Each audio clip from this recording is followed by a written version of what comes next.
नमस्कार दोस्तों, स्वागत है आप सभी का आपके अपने YouTube चैनल नॉलेज पंडित पर। मैं रंजीत पांडे आप सभी के लिए इस वीडियो में लेकर आया हूं 120 जनरल नॉलेज के मोस्ट इंपॉर्टेंट क्वेश्चन। ये रिपीटेड क्वेश्चंस हैं और प्रीवियस ईयर्स के क्वेश्चंस हैं।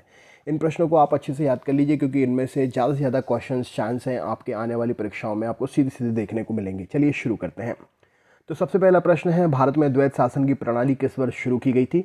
तो 1919 में भारत में द्वैध शासन की प्रणाली शुरू की गई थी। कौन यंग इंडिया और हरिजन का संपादक था? तो महात्मा गांधी जी यंग इंडिया और हरिजन के संपादक थे। पृथ्वी पर विशालतम जीवित पक्षी कौन सा है? तो शुतुरमुर्ग पृथ्वी पर जीवित विशालतम पक्षी है।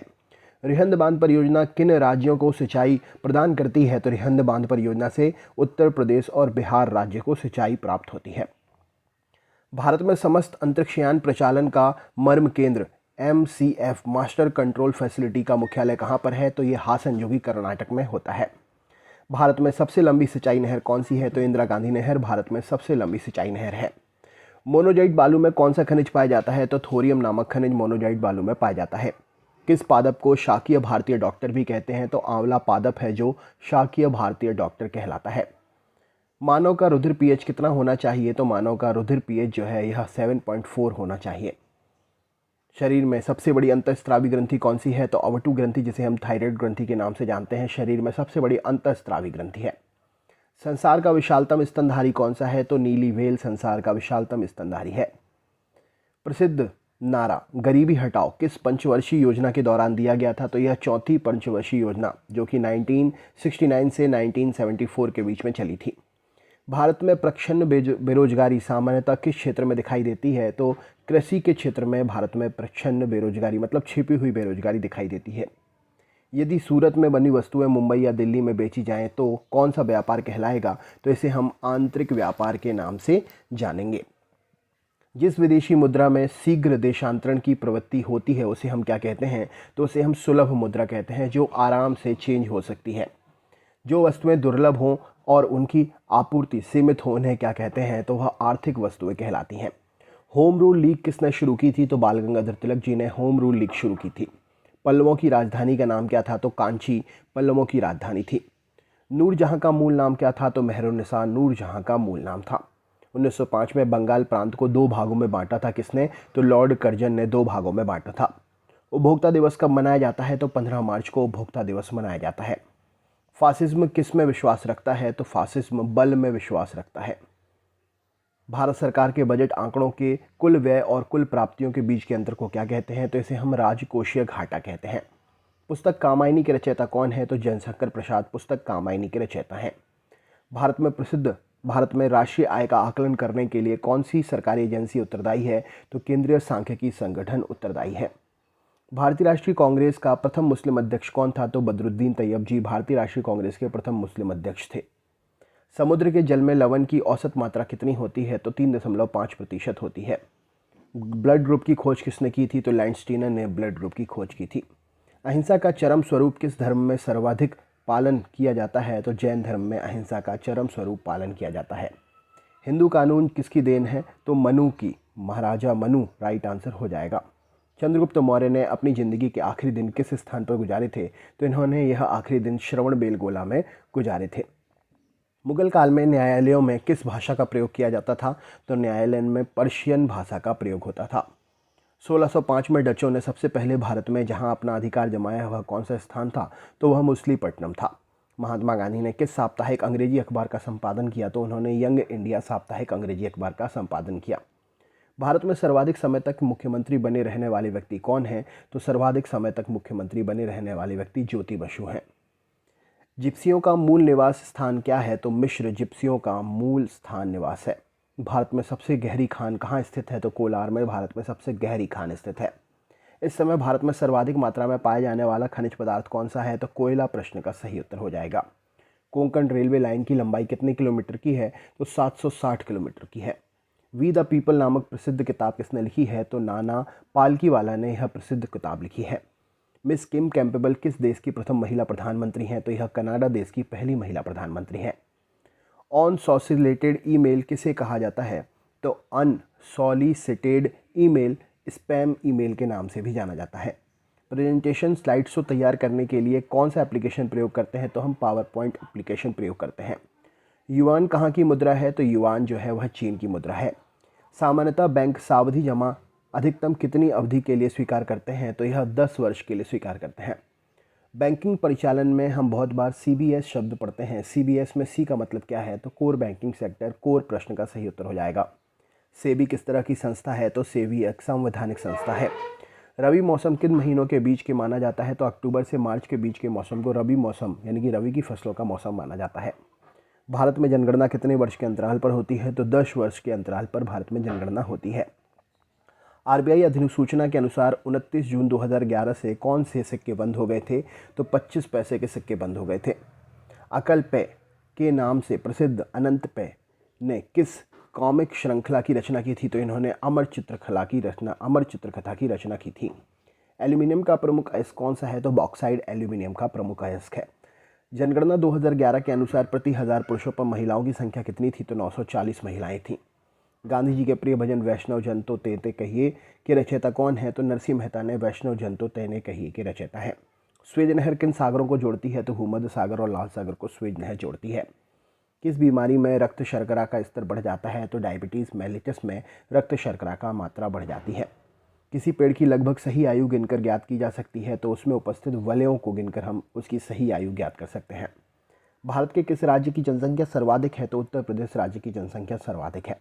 भारत द्वारा अपने देश में विकसित हल्के युद्धक विमान का नाम क्या है? तो इस विमान का नाम तेजस है। नाथुला एक स्थान है जहां 44 वर्षों के बाद भारत चीन सीमा व्यापार शुरू किया गया। किस राज्य में की सीमा पर स्थित है? तो यह सिक्किम राज्य की सीमा पर स्थित है। सामान्य वयस्क व्यक्ति में कुल कितना रक्त होता है? तो 5.6 लीटर रक्त होता है लगभग। ECG रोग किसका पता लगाने के लिए प्रयोग किया जाता है? तो ECG जो है इलेक्ट्रोकार्डियोग्राफ, हृदय से संबंधित जानकारी पता लगाने के लिए प्रयोग की जाती है। शरीर में भोजन प्रायः कहाँ पचता है? तो छोटी आंत में पचता है। भारत का नियंत्रक एवं महालेखा परीक्षक किसके द्वारा नियुक्त किया जाता है? तो भारत के राष्ट्रपति के द्वारा नियुक्त होता है। यूनिसेफ का मुख्यालय कहाँ पर है? तो न्यूयॉर्क में यूनिसेफ का मुख्यालय है। विश्व स्वास्थ्य संगठन की स्थापना कब हुई? तो 1948 में विश्व स्वास्थ्य संगठन की स्थापना हुई थी। शरीर के आंतरिक अंगों का परीक्षण किस उपकरण द्वारा किया जाता है? तो एंडोस्कोपी के द्वारा किया जाता है। कंप्यूटर के आविष्कारक कौन है? तो चार्ल्स बेबेज कंप्यूटर के आविष्कारक हैं। कंप्यूटर व दूरसंचार प्रणाली की सबसे छोटी सूचना संग्रहण इकाई कौन सी है? तो यह इकाई बिट है। चर्चित किताब हैमलेट किसके द्वारा लिखी गई थी? तो विलियम शेक्सपियर के द्वारा लिखी गई थी।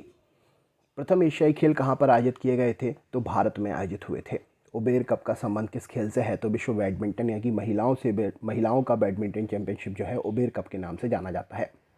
नव युवतियों हो तो राजीव गांधी सशक्तिकरण योजना सबला किस आयु वर्ग की लड़कियों के लिए है? तो यह 11 से 18 वर्ष की आयु वर्ग के लड़कियों के लिए है। प्रधानमंत्री राहत कोष के लिए अंशदान पर आयकर में कितनी छूट प्राप्त होती है? तो धारा 80G के तहत 100% छूट प्राप्त होती है। जिन्ना एवं तिलक कॉमरेड इन फ्रीडम स्ट्रगल पुस्तक के रचयिता कौन है? तो AG नूरानी जी ने यह पुस्तक लिखी है। भारत का संविधान किसका प्रतिनिधित्व करने के लिए राष्ट्रपति द्वारा लोकसभा के 2 सदस्यों का नामांकन के लिए मुहैया प्रदान करता है? तो एंग्लो इंडियन समुदाय का प्रतिनिधित्व करने के लिए यह मुहैया करता है राष्ट्रपति को 2 लोगों को नियुक्त करने के लिए। विश्व का सबसे बड़ा सौर पावर स्टेशन किस देश में है? तो यह स्टेशन स्पेन देश में है। वह एंजाइम जो दूध को दही में समेकित कर देता है वह कौन सा एंजाइम है? तो वह एंजाइम रेनिन एंजाइम है। अगला क्वेश्चन है संयुक्त राष्ट्र पर्यावरण कार्यक्रम का मुख्यालय कहाँ पर है? तो यह नैरोबी में है। भगत सिंह सुखदेव राजगुरु को फांसी कब दी गई थी? तो 23 मार्च 1931 को फांसी दी गई थी। अगला क्वेश्चन है पोखरण में अणु विस्फोटन कब हुआ था? तो 18 मई 1974 को हुआ था। डूरंड रेखा किन देशों के बीच में महत्वपूर्ण सीमा बनाती है? तो डूरंड रेखा भारत और पाकिस्तान के बीच में सीमा का निर्धारण करती है। अगला क्वेश्चन है कौन सा राजमार्ग दिल्ली और लखनऊ को जोड़ता है? तो NH-24 राष्ट्रीय राजमार्ग जो है यह लखनऊ और दिल्ली को जोड़ता है। किस बंदरगाह को ऑफ स्प्रिंग ऑफ पार्टीशन कहा जाता है क्योंकि इसका विकास विभाजन के पश्चात कराची बंदरगाह की एवज में किया गया? तो कांडला बंदरगाह को कहा जाता है। केंद्र सरकार ने गांव की ओर एक कदम की नीति स्वीकार करते हुए एक योजना जिसका नाम भारत निर्माण योजना थी इसका प्रारंभ किया। कब की थी ये योजना शुरू? तो 16 दिसंबर 2005 में यह योजना शुरू हुई थी। ब्राज़ील की प्रथम राष्ट्रपति किसको चुना गया है? तो डिम्ला, महिला राष्ट्रपति हैं ये, डिम्ला रोजेफ को चुना गया है ब्राज़ील की पहली महिला राष्ट्रपति के रूप में। अगला क्वेश्चन है कंप्यूटर प्रोग्राम में एरर्स की करेक्शन को क्या कहते हैं? तो इसे हम डीबगिंग कहते हैं। राइट आंसर हो जाएगा। अगला क्वेश्चन देखते हैं कंप्यूटर सिस्टम के किस भाग को भौतिक रूप से स्पर्श किया जा सकता है? तो हार्डवेयर को भौतिक रूप से स्पर्श किया जा सकता है। किस जंतु में तंत्रिका तंत्र नहीं होता है? तो अमीबा में तंत्रिका तंत्र नहीं होता है। अगला क्वेश्चन देख लेते हैं। अगला प्रश्न है, हड्डियों के जोड़ पर यूरिक एसिड क्रिस्टलों का एकत्र हो जाना किस रोग का कारण बनता है? तो इससे हमें गठिया रोग हो सकता है। मोटर कार के धुएं में मानसिक रोग पैदा करने वाला प्रदूषक कौन सा है? तो सीमा प्रश्न के लिए सही उत्तर हो जाएगा सिलिका और मैग्नीशियम प्रश्न के लिए सही उत्तर है। नेक्स्ट क्वेश्चन देख लेते हैं। अगला प्रश्न है, मोंगियापत्तन किस राष्ट्र में स्थित है? तो मोंगियापत्तन बांग्लादेश राष्ट्र में स्थित है। अगला क्वेश्चन आपके सामने है, प्रिज्म से गुजरने वाले प्रकाश का कौन सा रंग सबसे अधिक विचलन करता है? तो बैंगनी रंग सबसे अधिक विचलन करता है। कोयले की खानों में विस्फोट करने वाली गैस कौन सी होती है? तो कोयलों की खानों में विस्फोट करने वाली गैस जो है मीथेन गैस है। भारत का राष्ट्रपति बनने से पहले भारत रत्न अवार्ड किसे मिला है? तो राधा कृष्णन जी को भारत के राष्ट्रपति बनने से पहले ये अवार्ड मिला है। राष्ट्रपति राज्यसभा के लिए उन व्यक्तियों में से जो कला, साहित्य, सामाजिक सेवा आदि के क्षेत्र में ख्याति प्राप्त हैं व्यक्तियों का नामन कर सकते हैं? तो राष्ट्रपति 12 लोगों को नामित कर सकता है। भारत की सबसे बड़ा जनजातीय समुदाय कौन सा है? तो भील समुदाय भारत का सबसे बड़ा जनजातीय समुदाय है। संसद की किस वित्तीय समिति में राज्यसभा का कोई प्रतिनिधित्व नहीं होता? तो प्राक्कलन समिति में राज्यसभा का कोई भी सदस्य नहीं होता है। राज्यसभा के सदस्यों का चुनाव कितनी अवधि के लिए होता है? तो यह 6 वर्षों के लिए होता है। ज्ञानपीठ पुरस्कार क्षेत्र कौन सा है जिसमें दिया जाता है? तो ज्ञानपीठ पुरस्कार साहित्य के क्षेत्र में दिया जाता है। संयुक्त राष्ट्र संघ का महासचिव बनने वाला पहला अफ्रीकी राष्ट्रीय व्यक्ति कौन था? तो बुतरोस गाली था। लाला लाजपत राय किसके विरुद्ध प्रदर्शन कर रहे थे जब वे पुलिस नृशंसता के शिकार हुए? तो साइमन कमीशन के विरुद्ध वो विरोध कर रहे थे। प्रसिद्ध खजुराहो मंदिर का निर्माण किसने कराया है? तो चंदेल राजाओं ने कराया है। भारत के स्थलाकृतिक मानचित्र को कौन सा संगठन बनाता है? तो भारतीय भौगोलिक सर्वेक्षण इस मानचित्र को बनाता है। कौन सा देश सबसे अधिक टिम्बर पैदा करता है? लकड़ी। तो संयुक्त राज्य यहाँ पर सही उत्तर हो जाएगा। किस क्षेत्र में जनसंख्या घनत्व जिसकी संख्या किसी क्षेत्र की जनसंख्या का घनत्व किसकी संख्या से मापते हैं? तो लोगों की संख्या से मापते हैं। आजकल सड़कों पर रोशनी के लिए पीले लैंपों का प्रयोग करते हैं। उन लैंपों में कौन सी गैस प्रयोग होती है? तो सोडियम प्रयोग की जाती है। कैंसर के उपचार के लिए कौन सी गैस प्रयोग करते हैं? तो रेडॉन गैस का प्रयोग करते हैं। वसुंधरा शिखर सम्मेलन कहाँ पर हुआ था? तो यह शिखर सम्मेलन ब्राज़ील में हुआ था। 11 मार्च 2011 को जापान में आए जोरदार भूकंप और सुनामी द्वारा जिस न्यूक्लियर रिएक्टर की क्षति हुई तो वह कौन सा था? वह फुकुशिमा किस जगह पर था? तो वह फुकुशिमा में था। नीलगिरी पहाड़ियों में पेड़ की कौन सी सामान्य प्रजाति पाई जाती है? तो यूकेलिप्टस पाई जाती है। सियाचिन जाने वाला पहला भारतीय प्रधानमंत्री कौन था? तो मनमोहन सिंह जी प्रश्न का सही उत्तर हो जाएगा। चेचक के टीके के लिए वैक्सीनेशन का आविष्कार किसने किया था? तो एडवर्ड जेनर प्रश्न का सही उत्तर हो जाएगा। अगला क्वेश्चन आपके सामने है, ब्रिटिश संसद का सदस्य बनने वाले पहले व्यक्ति कौन थे? तो दादा भाई नौरोजी प्रश्न का सही उत्तर है। विदेशी स्थनागत निवेशकों द्वारा भारतीय कंपनियों के शेयरों और बॉन्डों को खरीदना क्या कहलाता है? तो इसे प्रत्यक्ष विदेशी निवेश कहते हैं। अंतर्राष्ट्रीय परमाणु ऊर्जा एजेंसी का मुख्यालय कहाँ है? तो यह वियना में है। भारत के राष्ट्रपति का चुनाव भारत के राष्ट्रपति का चुनाव लड़ने के लिए नागरिक को जो है कितनी आयु पूर्ण कर लेनी चाहिए? तो 35 वर्ष आयु मानी जाती है। किसने कहा था अच्छा नागरिक अच्छा राज्य बनाता है और बुरा नागरिक बुरा राज्य? तो अरस्तु ने यह बात कही थी। बुद्ध को ज्ञान की प्राप्ति कहाँ पर हुई थी? तो बोध गया में बुद्ध को ज्ञान की प्राप्ति हुई थी। शिवाजी का राज्याभिषेक कब हुआ था? तो 1674 में शिवाजी का राज्याभिषेक हुआ था। तो दोस्तों ये था 120 क्वेश्चंस का जीके का one liner question test paper. कैसा लगा कमेंट करके ज़रूर बताएं। चैनल पर नए हैं तो सब्सक्राइब करें, लाइक करें और शेयर करें। मिलते हैं नेक्स्ट वीडियो में, तब तक के लिए बहुत बहुत धन्यवाद।